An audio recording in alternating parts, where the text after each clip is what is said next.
Alors, bonjour et bienvenue. Merci bien d'être là, notre point de presse concernant nos réactions par rapport au rapport du vérificateur général. Bien, écoutez, la grande conclusion qu'on tire du rapport du vérificateur général, c'est que les constats du vérificateur sont les mêmes que nous, à l'ADQ, faisons depuis des années, concernant les commissions scolaires et concernant également l'immigration, de même que le dossier Santé Québec. Concernant les commissions scolaires, ça fait des années que nous, on estime qu'il y a une mauvaise gestion des fonds publics dans ce dossier-là, et le vérificateur conclut également à la même situation.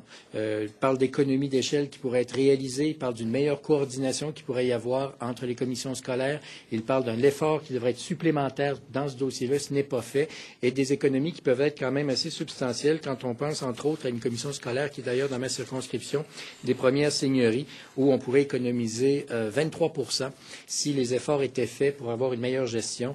Eh bien, nous estimons que c'est dans la ligne directe que ce que nous préconisons depuis des années, c'est qu'il y a énormément de pertes d'argent dans la gestion des commissions scolaires et que les Québécois seraient mieux servis si on donnait davantage de services directs aux élèves plutôt que d'engranger et d'engrossir une structure qui est déjà très lourde. Concernant l'immigration, le constat du vérificateur est assez sévère, mais malheureusement, le constat est le même que nous, à l'ADQ, faisons depuis des années.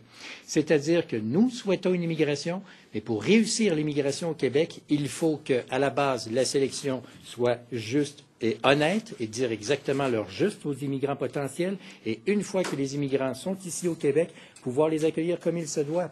Or, dans les deux cas, le vérificateur constate qu'il y a des lacunes, ce qui donc nous amène à la conclusion que nous souhaitons une immigration. Et pour réussir une immigration réussie au Québec, et nous la souhaitons, il faut que les gens soient à la base bien informés, que la sélection des immigrants se fasse correctement, et une fois que les gens sont ici au Québec, qu'on puisse les accueillir convenablement, qu'on leur offre les services auxquels ils ont droit pour que cette immigration soit réussie. Monsieur Deltel, il y a 55 000, on attend 55 000 immigrants cette année.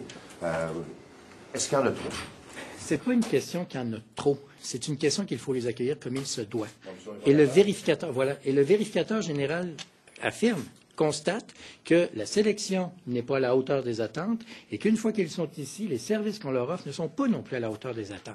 Alors nous, ce que nous disons, c'est qu'il faut réussir l'immigration au Québec. Nous voulons qu'il y ait des immigrants au Québec, nous le souhaitons ardemment, mais encore faut-il les accueillir comme il se doit.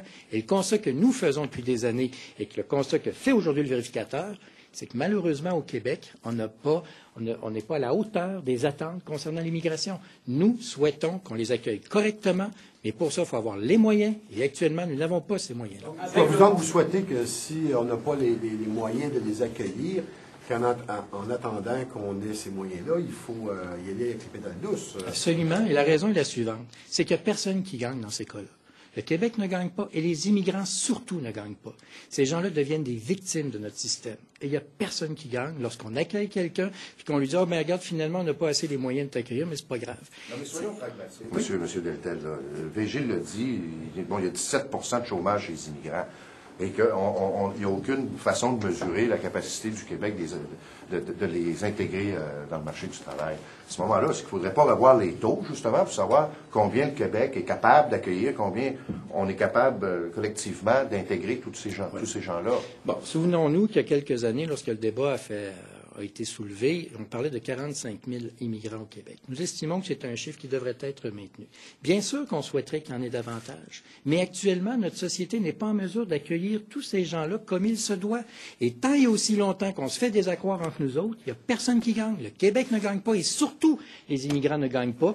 Quand on les accueille, on leur fait dire « Oui, vous allez voir, ça va bien aller. » Et finalement, la francisation ne se fait pas comme il se doit. L'accueil pour l'emploi ne se fait pas non plus. Les familles sont pas bien accueillies comme il se doit. C'est les premières victimes, ce sont les immigrants, et on ne gagne pas du tout. J'ai bien compris qu'il faudrait idéalement ramener la cible de 55 000 à revenir à 45 000, ou j'ai mal compris? Notre position est celle-là, c'est-à-dire qu'il faut les accueillir comme il se doit.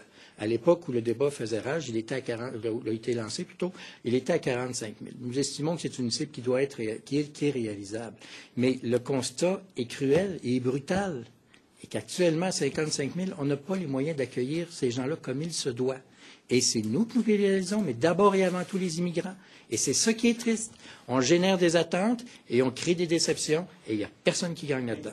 Est-ce possible que le problème de fond demeure le fait que ce que le vérificateur général dit, absence de critères socio-économiques ou de